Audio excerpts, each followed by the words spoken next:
Olá, sejam bem-vindos para esse nosso segundo encontro sobre o movimento de convergência. E eu quero começar somente corrigindo aqui, porque no encontro passado, quando falei da Declaração de Chicago, né, eu digitei 1997 e aí repeti extensamente isso, mas é 1977, ok?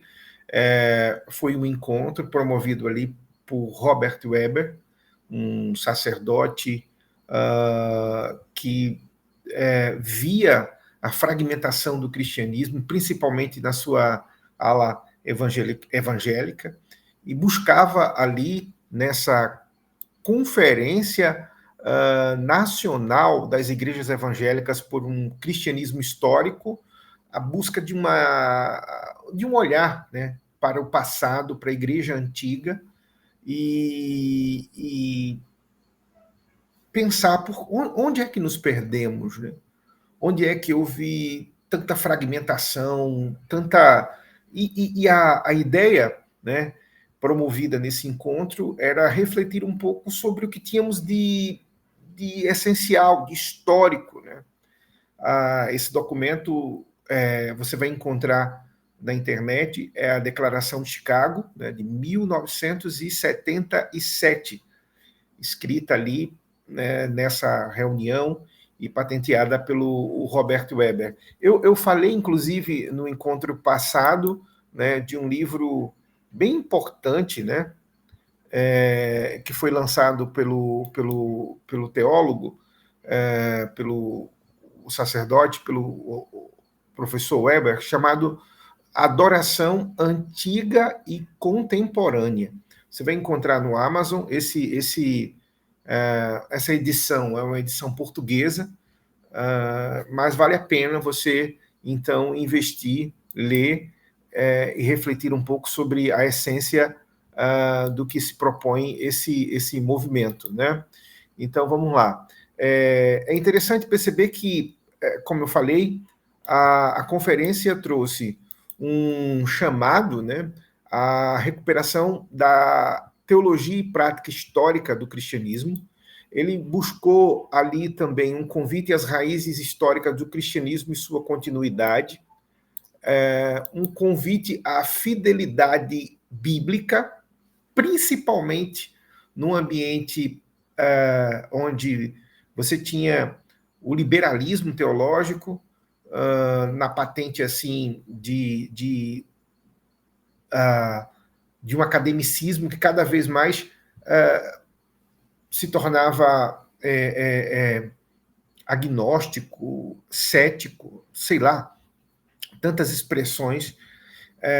De um lado, uma teologia meramente política, como a teologia da libertação, né, e tantas outras. Ali se via o Havercox, Rubem Alves, o Leonardo Boff, e de outro, um cristianismo muito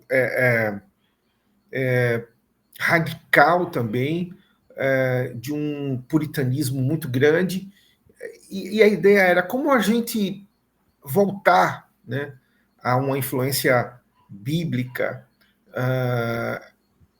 Aí vinha a seguinte perspectiva: a gente precisa também conhecer a fé da igreja antiga, o credo, né, a nossa identidade através do credo.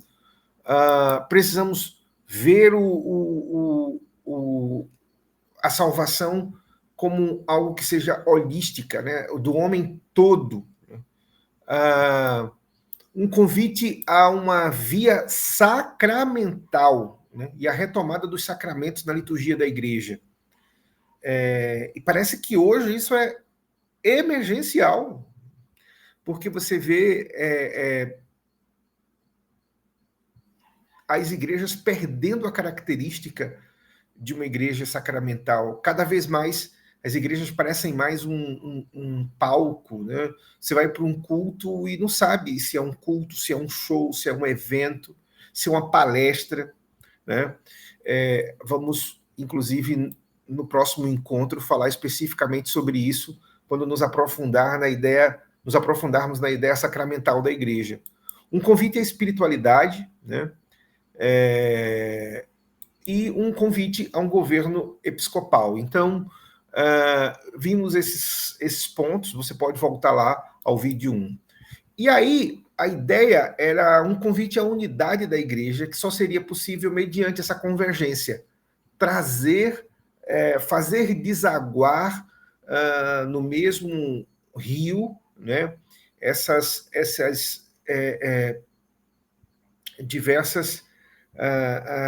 diversos braços, né, que formasse a cidade de Deus, né?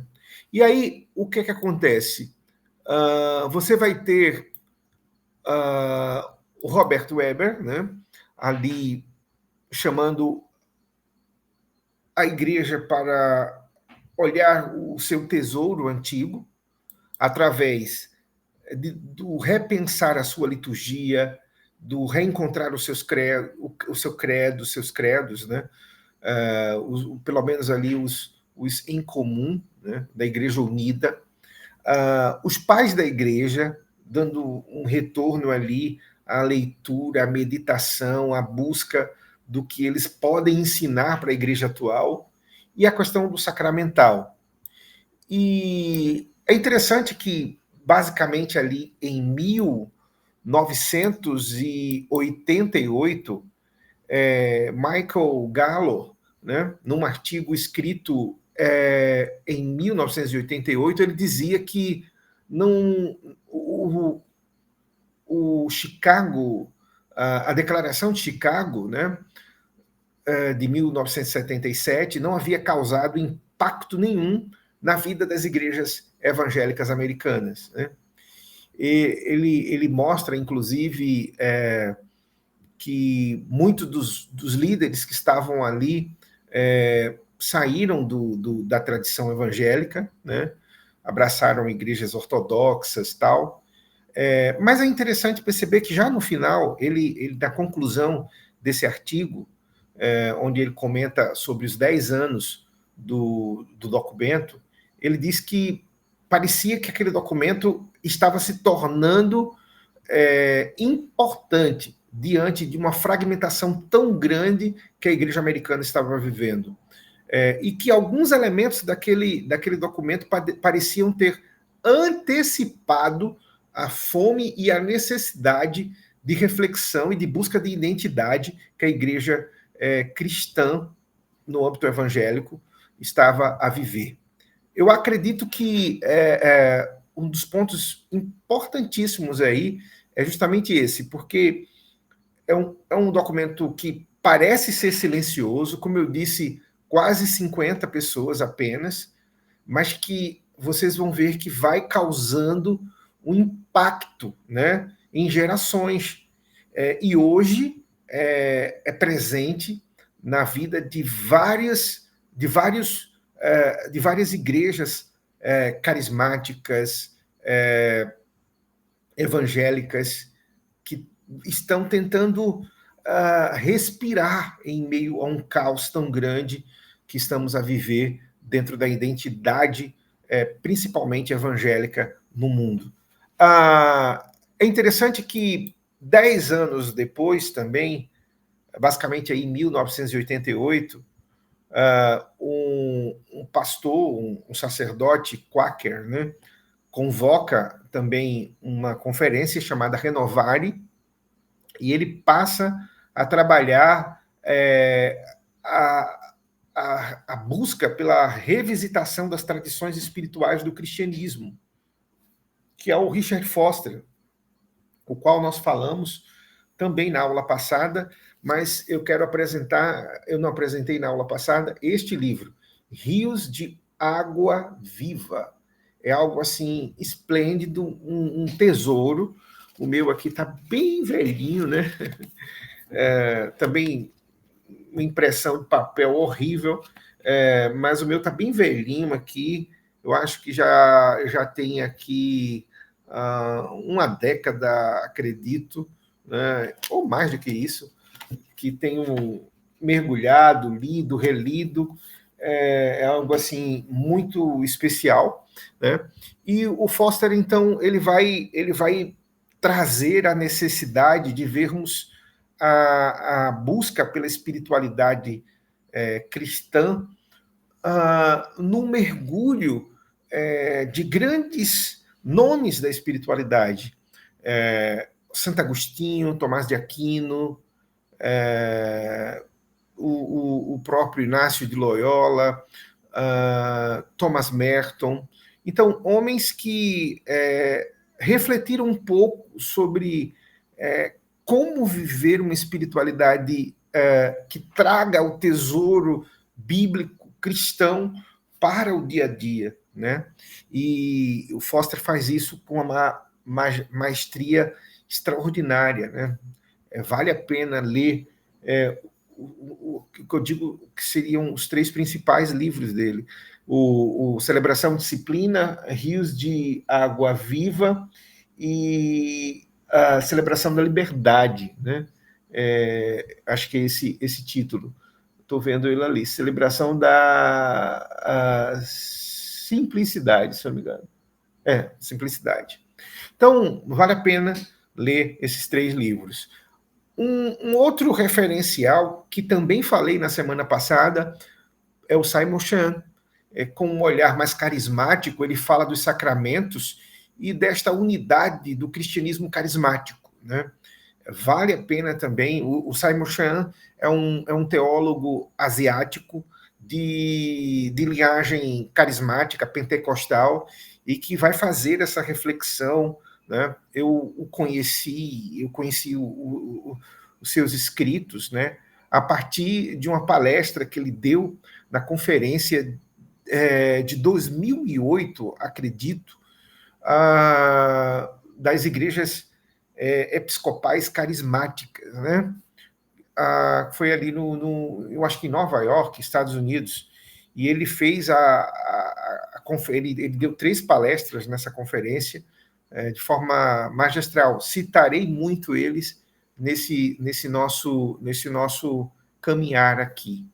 Mas aqui eu quero agora lidar com uma referência pessoal, né, e muito importante, porque o movimento de convergência, nesse sonho que estava nascendo aí no mundo todo, nessa busca que estava nascendo no mundo todo, ele estava sendo vivido aqui no Recife, desde a década de 70. O movimento de convergência vinha tomando corpo na vida da Catedral da Santíssima Trindade, ali no Espinheiro, né, que era uma igreja anglicana, antiga, uma das mais antigas do Brasil, e que ali na metade da década de 70 recebe o pastor Paulo Garcia, que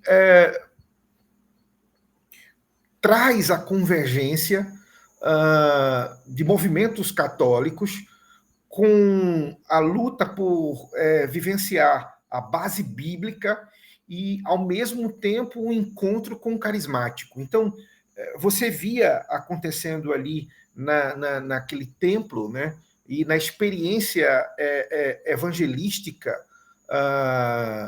que se transformou a vida daquela igreja e que hoje é a Igreja Episcopal Carismática do Brasil, essa convergência acontecendo. Você via no mesmo local, né, uma tradição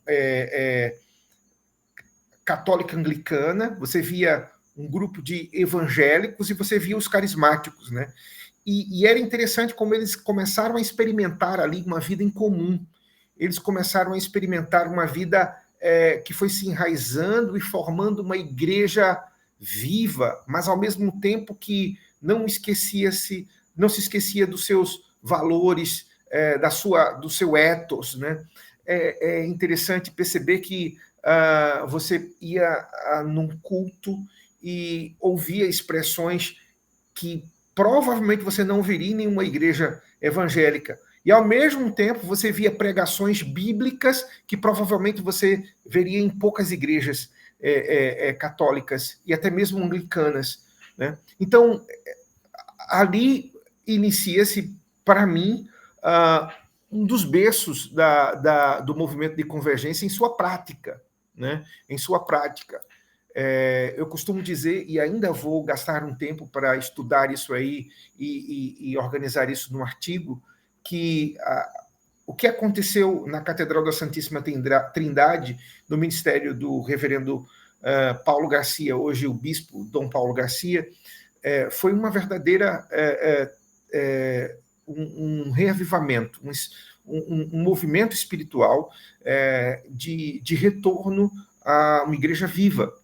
E eu ainda irei fazer esse artigo. E é interessante que você vê dentro daquele movimento uma herança católica anglicana, uma herança evangélica e carismática. Né? Por exemplo, você vê ali o encontro de casais com Cristo, que é um movimento que nasce na Igreja Católica, mas que toma um tom evangélico e não perde os seus ritos, não perde. Ao mesmo tempo, você vê o movimento o Seminário de Vida no Espírito Santo, né, que vivencia ali um tom carismático sem se tornar pentecostal e, ao mesmo tempo, buscando ali o equilíbrio evangelical e católico-anglicano.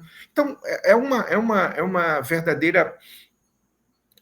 eu diria que ali foi um verdadeiro laboratório onde Deus trabalhou esse movimento de convergência.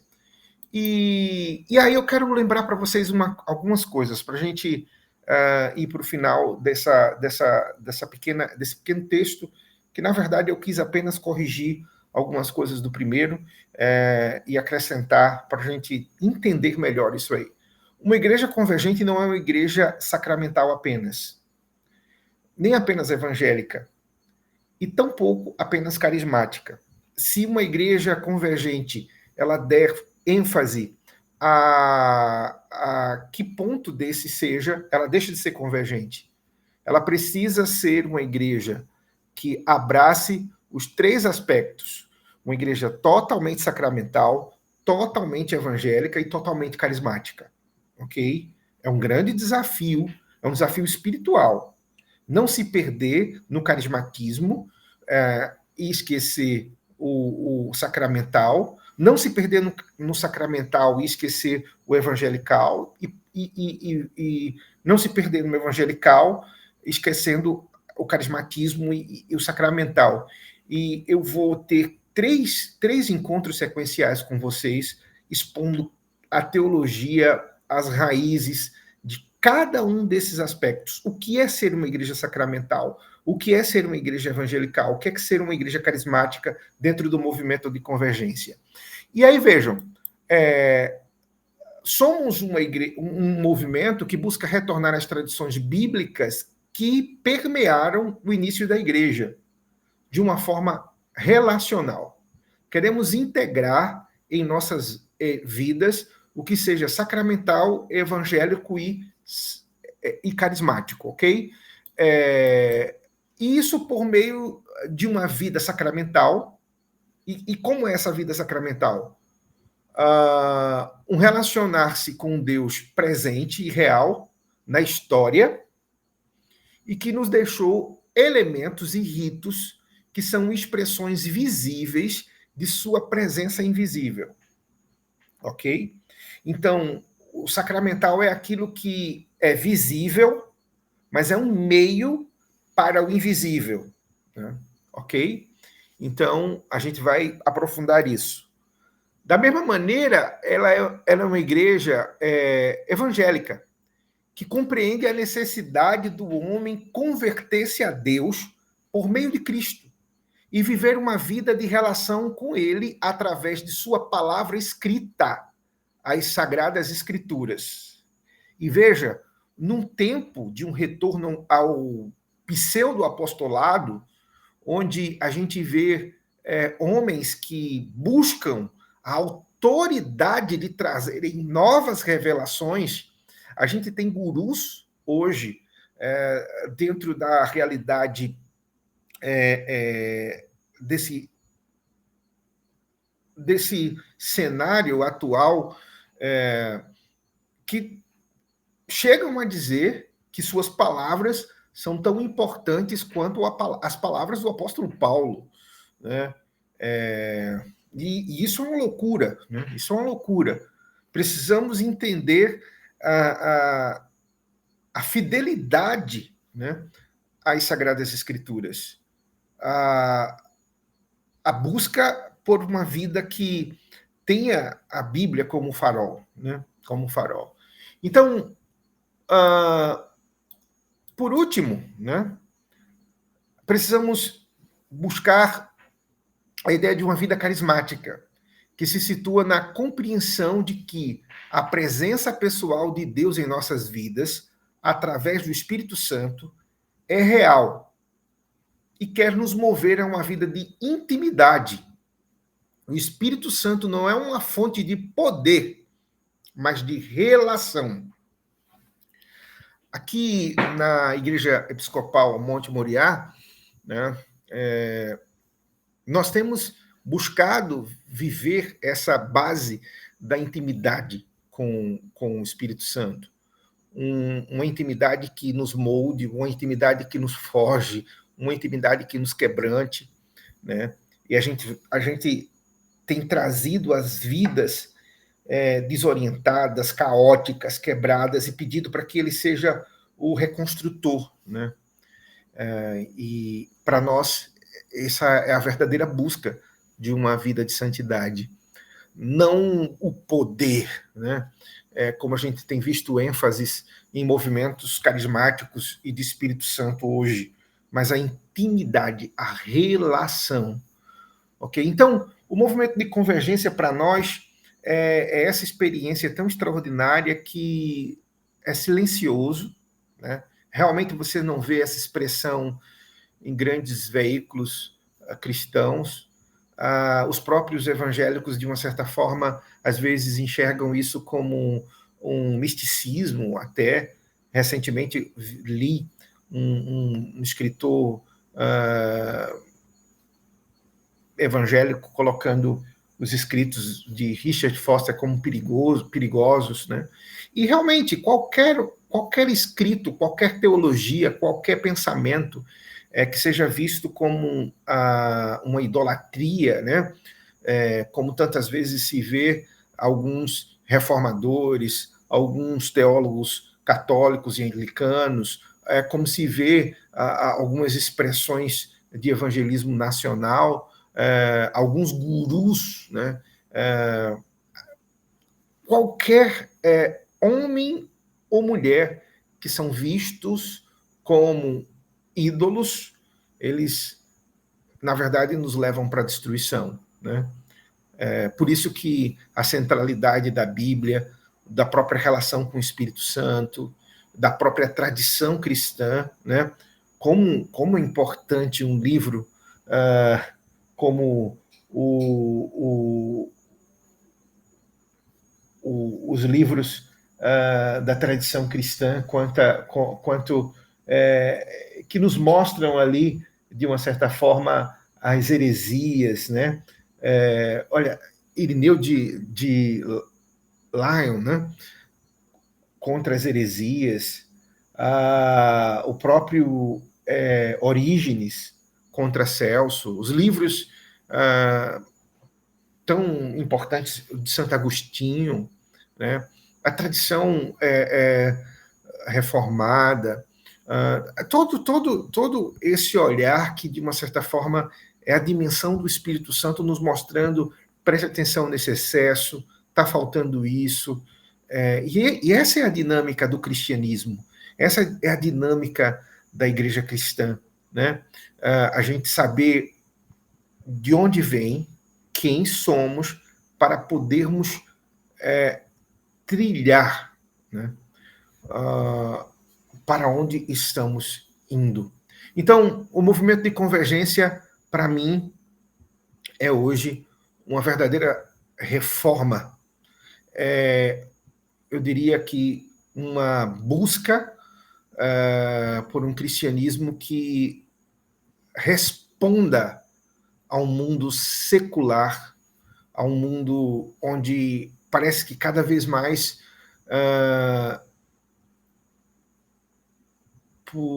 Por irônico que pareça, a espiritualidade é uma espiritualidade sem Deus. É uma espiritualidade não cristã, né?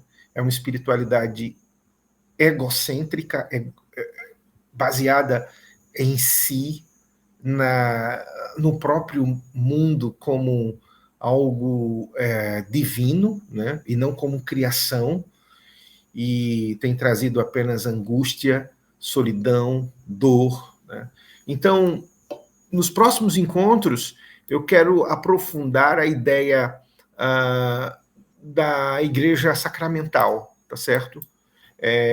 Dentro da pergunta como ser uma igreja convergente, né? Então, a questão do sacramento, né? Da igreja recuperando aí o sacramento.